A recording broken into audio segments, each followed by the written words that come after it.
Well, hey guys, what's up? Glad you could join me. We're on the workbench and we're going to look at the difference between a seal bearing and a non-seal bearing.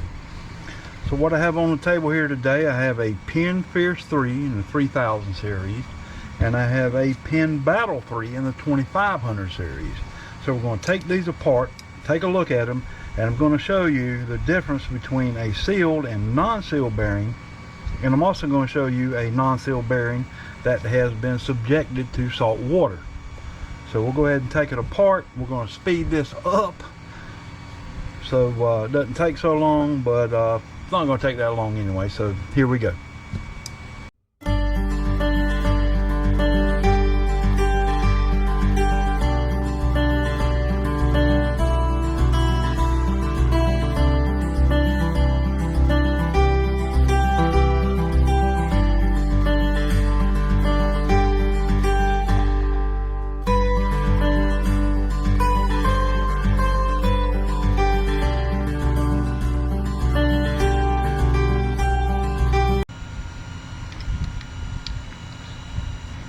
Alright, so there we go.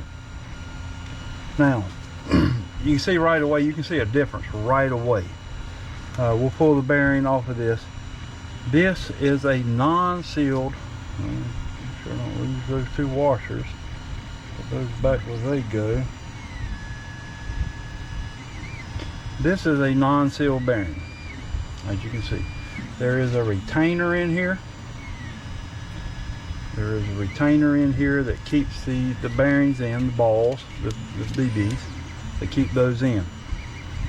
And you see that is a non-sealed bearing.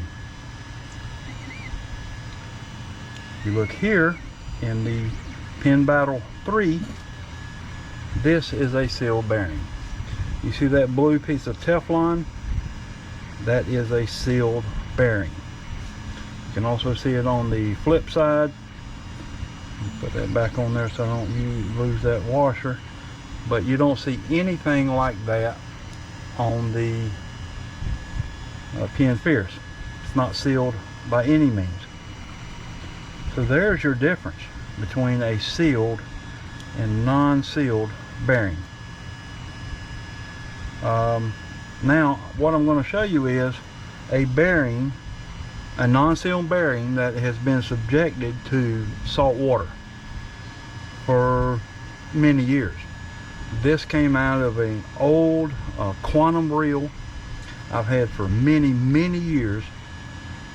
Fished salt water, you know, and finally broke it down. This reel was kind of hiding from me a little bit, you know. It'd been put up and stored up, so I'd take it apart because it's always been a good reel, and see what it looked like inside. So here is a non-sealed bearing.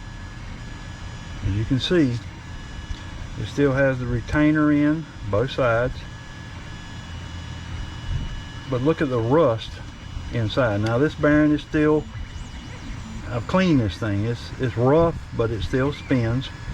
But that is what a non-sealed bearing will look like after just a couple of uses in salt water.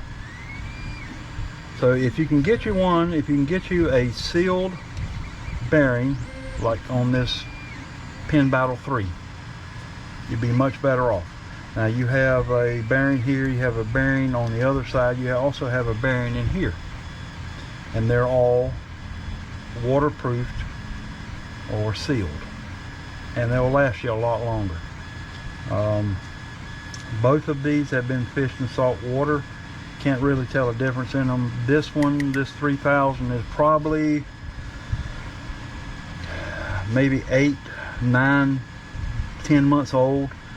This one about a month maybe, but it's done a lot of saltwater fishing. We've been in saltwater a lot, and that's all I do. Both of these actually still have the factory grease. You see this blue grease that's in here, that's Penn factory grease. When I get ready to break these down and clean them, all this blue stuff will be coming out. And something I highly recommend to you guys is, let's see if I can get it down up here without making too much of a ruckus. I will just whip the so real butter. That's the real butter oil. Also have the real butter grease. So when it comes time to break these down and clean them up, I'm going to be putting in this real butter. This is, you know, fairly good grease that Penn puts in there. You can buy the original. You can get Penn grease and oil and all that good stuff. But I do find that this real butter works a little better. It does work a little better. So guys, there you go. Here is the difference between your non-sealed and sealed bearings, and they're easy to tell the difference between the sealed and non-sealed. So guys, this is a non-sealed, and you can see the rust that's in there. Now, this is it's been a while since I've cleaned this reel. Like I said, this reel's been hiding from me. It's been in a big bucket of reels I've had, but it was a good reel. Now, like I say, it still spins, but it feels rough. It doesn't feel anything. Say if you took this sealed, don't want to lose those washers. Let's put those back on there. It doesn't feel anything like, you know, of course this is new. These are new. So yeah guys, so there is your difference between your sealed and non-sealed bearings. It's quite simple. Just got a piece of Teflon in it that kind of keeps the water out. But if you can, go with sealed bearings. You'll be a lot better off. Alright guys, thanks so much for joining me. Just a little tidbit for you here on sealed and non-sealed bearings. You guys take care. Appreciate you. I'll definitely catch you on the next one.